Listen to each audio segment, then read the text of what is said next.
Hello everyone, this is रजत। तो चलिए हम देखते हैं कि आने वाले वीक में मार्केट कैसे क्या परफॉर्म कर सकता है एंड क्या क्या इंपॉर्टेंट लेवल हो सकते हैं। तो उससे पहले एक बार हम लास्ट वीक का रिवाइज कर लेते हैं कि लास्ट वीक में अपन ने क्या डिस्कस किया था। तो लास्ट वीक में अपन ने निफ्टी के लिए डिस्कस किया था कि अगर ये इस लेवल को क्रॉस करता है 23,250 को, तो अपन एक ट्रेड नीचे की तरफ इनिशिएट कर सकते हैं, तो जिसका टारगेट अपना 23,000 के आसपास होगा। तो अपने को उसमें थोड़ा सा अपन चुके कि 23,050 से वापस इसने रिबाउंड किया। तो अगर आपने ट्रेलिंग में निकाला होगा तो आपको कुछ पॉइंट मिला होगा, अदरवाइज नेट टू नेट आप इसमें एग्जिट हो गए होंगे। बट अपने को बैंक निफ्टी में जैसे अपन ने डिस्कस किया था कि ये स्ट्रेच हो चुका है, थोड़ा ऊपर की तरफ पुल बैक कर सकता है। तो अगर आपने बैंक निफ्टी में 15 मिनट प्राइस एक्शन के अकॉर्डिंग कुछ ट्रेड इनिशिएट किया होगा, तो वहाँ पे आपको सी की साइड कुछ ट्रेड मिला होगा, तो जिसमें आपको कुछ प्रॉफिट हुआ होगा। तो चलिए अभी अपन नेक्स्ट वीक में देखते हैं कि नेक्स्ट वीक में कैसे क्या परफॉर्म कर सकता है। तो अभी निफ्टी में जैसे कि इसने एक डोजी टाइप का कैंडल बनाया, ओके। तो ये एक कंफ्यूजिंग टाइप का कैंडल है कि अभी मार्केट किस तरफ मूव कर सकता है। तो अभी अब नेक्स्ट वीक में इसका ओपनिंग इम्पोर्टेंट हो जाता है, तो जिसके ब्याह पे ये हो सकता है कि आने वाले वीक में ट्रेंड डिसाइड करे कि किस तरफ ये जाने वाला है। तो अगर इसमें ये गैप अप खुलता है, गैप अप जो लास्ट कैंडल था, ये जो लास्ट रेड कैंडल था, इसका क्लोजिंग 23,450। तो अगर ये इस क्लोजिंग के आसपास खुलता है, 23,400 23,425 इस रेंज के आसपास खुलता है, तो अपन इसमें थोड़ा सा क्या थोड़ा सा बुलिश व्यू रखेंगे, ओके। तो अगर इसके आसपास खुलता है तो हो सकता है कि फिर ये एक इसके बराबर का कैंडल बना दे, जो अपना चॉइस जा रहे हैं, तो हो सकता है कि यहाँ तक फिर मार्केट जा सकता है अगर गैप अप खुलता है। और ऊपर गैप अप खुलने के बाद सडन नीचे नहीं आना चाहिए, हो सकता है थोड़ा यहाँ पे आधा घंटा 1 घंटा वेट करे, तो फिर हो सकता है कि ऊपर की तरफ भी जा सकता है। जैसे कि ये पैटर्न भी होता है मॉर्निंग स्टार, कि ठीक है ये नेगेटिव कैंडल बना, डोजी कैंडल बना, गैप अप खुल के हो सकता है इसके करस्पॉन्डिंग में इसके बराबर में सिमिलर बुलिश कैंडल भी बना दे। तो अपन यहाँ तक का अपना टारगेट रख सकते हैं अकॉर्डिंग टू वीकली। अगर ये फ्लैट खुल के गैप डाउन खुलते इस स्विंग को, इस कैंडल के जो डोजी कैंडल है, इसके स्विंग को क्रॉस करता है, जो 23,050 23 जा रहे हैं, इसको लो को ब्रेक करता है, तो फिर अपन नीचे के लिए अपन कुछ बाय पोजीशन क्रिएट करके चल सकते हैं। तो चलिए अभी अपन डेली चार्ट में देखते हैं कि डेली चार्ट में कैसे क्या दिख रहा है।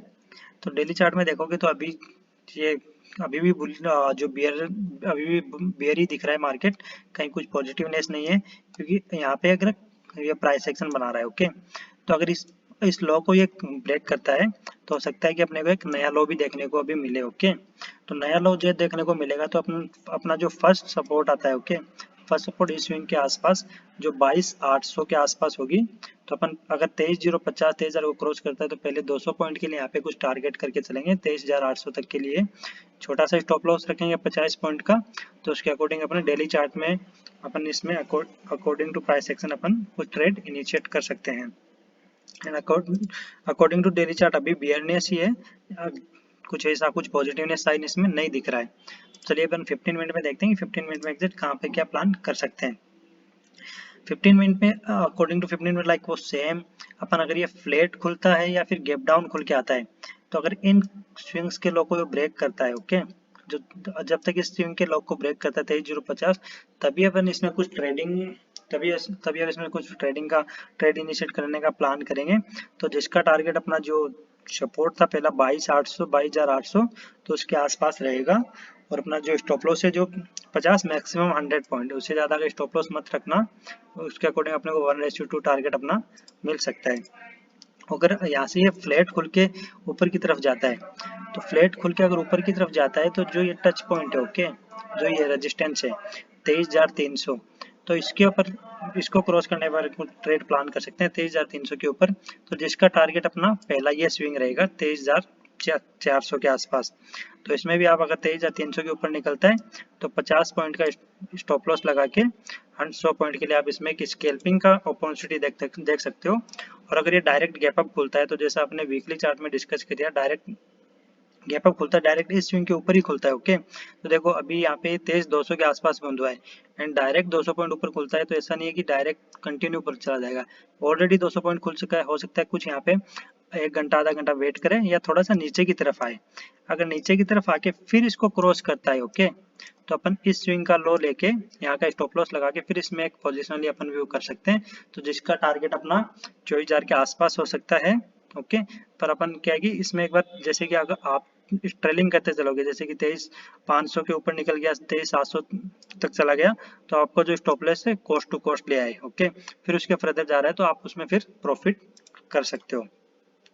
तो चलिए अभी अपन बैंक निफ्टी देखते हैं कि बैंक निफ्टी ने कैसे क्या अपने को मूवमेंट दिखा रहा है। तो बैंक निफ्टी अपन ने जैसा डिस्कस किया था कि हो सकता है कि इस स्विंग के आसपास स्ट्रेच करे, बस थोड़ा स्लाइट ये थोड़ा दूर हो गया, तो 49,500 के आसपास इसने रेजिस्टेंस क्रिएट करके फिर से ये वहां से वापस आ गया है।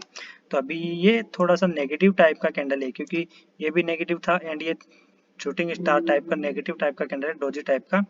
तो अभी इसमें बुलिशनेस की तरफ अगर ये फ्लैट खुल के ऊपर की तरफ जाना शुरू करता है, जो अपने को 15 मिनट प्राइस एक्शन में पता चल जाएगा, अगर ये ऊपर की तरफ जाना शुरू करता है तो अब अकॉर्डिंग टू प्राइस एक्शन इसमें अगर फ्लैट खुल के ऊपर की तरफ जाता है तो अकॉर्डिंग टू प्राइस एक्शन इसमें ऊपर की तरफ कुछ ट्रेड इनिशिएट ले सकते हैं। अकॉर्डिंग टू वीकली चार्ट तो फिर ये हो सकता है इस स्विंग को फिर से टच करे, जो 49,500 है जो इसका वीक है, हो सकता है इसको फिर से टच करे ये। तो अपन अकॉर्डिंग टू 15 मिनट इसमें कुछ डिसाइड करेंगे ऊपर की तरफ पोजीशन बनाने के लिए। एंड अगर नीचे की तरफ ये फिर इस जो डॉजी कैंडल इसको लो को ब्रेक करता है, ओके, जो 47,900 के आसपास है, अगर इसको ब्रेक करता है तो अपन इसमें फिर कुछ अच्छा एक अपने को ट्रेंडिंग मार्केट देखने को मिल सकता है 700-800 पॉइंट के आसपास, जिसका नेक्स्ट फिर अपना नेक्स्ट सपोर्ट के आसपास जो 47,000 के आसपास सपोर्ट था उस तक अपने को ट्रेड देखने को मिल सकता है। तो अभी अकॉर्डिंग टू डेली चार्ट देखते हैं, डेली चार्ट भी लाइक सिमिलर टू निफ्टी ये थोड़ा सा पुल बैक किया और हो सकता है अभी जैसे ही स्विंग को ब्रेक करें तो अपने को एक नया लो देखने को मिल सकता है। अभी आपको यहाँ पे कुछ एक्स्ट्रा प्राइस पॉइंट बताता हूँ कि अगर ये यहाँ से ऊपर की तरफ रिबाउंड करता है तो कब अपन इसको कुछ पॉजिटिव मान सकते हैं, ओके। तो देखो जैसे इसका ये मेजर रेजिस्टेंस है जो 49,700 से लेके 50,000 के बीच की रेंज का है, जब तक ये इसके ऊपर क्लोजिंग ना दे, ओके, जब तक ये उसके ऊपर कोई कैंडल क्लोजिंग नहीं दे तब तक अपने इसको बुलिश नहीं लेके चलेंगे। अगर इसके ऊपर एक कैंडल जिसके इसके ऊपर क्लोजिंग देता है तब इसको स्लाइड बुलिश मानेंगे, हो सकता है उसके नेक्स्ट कैंडल फिर से इसके नीचे क्लोजिंग दे दे तो वो सिनारियो नहीं बनेगा। अगर इसके ऊपर जो 49,750 जा रही है इसके ऊपर एक दो कैंडल क्लोजिंग दे तब अपन फिर इसको बुलिश की तरह ट्रीट करेंगे। तो जब तक ये लेवल अगर यहाँ से नहीं निकलता है तब तक इसको अपन बुलिश नहीं मानेंगे। अदर बार ये नीचे कंटिन्यू जाता है तो फिर अपन नीचे के लेवल पे देखेंगे कहाँ पे क्या फिर से कोई क्या कहाँ से मार्केट रिबाउंड कर सकता है। तो चलिए अब अपन 15 मिनट में देखते हैं कि 15 मिनट में कहाँ पे क्या अपन लेवल ट्रेड इनिशिएट कर सकते हैं। तो 15 मिनट में अगर पहला अगर ये फ्लैट खुल के नीचे की तरफ आता है तो अगर ये स्विंग को लो करता है, ओके, जो 48,250 48,300 अगर इसको ब्रेक करता है तो पहला एक ट्रेड अपन इस स्कैल्पिंग के लिए यहाँ तक के लिए जो 47,900 के आसपास है यहाँ तक के लिए ट्रेड इनिशिएट कर सकते हैं जो अपना स्कैल्पिंग के पर्सपेक्टिव से होगा। एंड अगर फिर से इस स्विंग को ब्रेक करके निकलता है फिर अपन को पोजिशनली 600-700 पॉइंट्स अपने नियर टू 47,000 के टारगेट के लिए अपन इसमें प्लान कर सकते हैं। अगर ये फ्लैट या गैप डाउन खुल के थोड़ा सा नीचे की तरफ आता है तो अगर ये फ्लैट खुल के ऊपर की तरफ जाता है तो अगर ये 48,700 को 700 के क्रॉस को ऊपर निकलता है तो अपन इसमें थोड़ा सा 50 से 100 पॉइंट का स्टॉप लॉस लगा के हो सकता है जो ये स्विंग का टच है 49,000 इसको ये फिर से टच करे तो अपन यहाँ पे भी 200-300 पॉइंट का ही कुछ एक बार प्लान करके चलेंगे। एक बार ऊपर की तरफ एक साथ में ज्यादा एक्सपेक्टेशन मत रखना, कुछ छोटे पॉइंट कुछ स्मॉल पॉइंट प्लान करके चलो, स्मॉल पॉइंट टारगेट के लिए चलो। तो उसमें अगर गैप अप खुलता है तो थोड़ा कंफ्यूजिंग का सिनारियो हो जाएगा। तो अगर गैप अप खुलता है तो ऊपर रेजिस्टेंस है नीचे सपोर्ट है तो हो सकता है कि एक दो दिन ये यहीं पे वेट करें और फिर देखते हैं कि यहाँ पे कौन सी तरफ ये क्लोजिंग दे रहा है। ऊपर की तरफ दे रहा है तो अपन इस लो के जो 49,000 है तो इसके ऊपर कुछ प्लान करेंगे।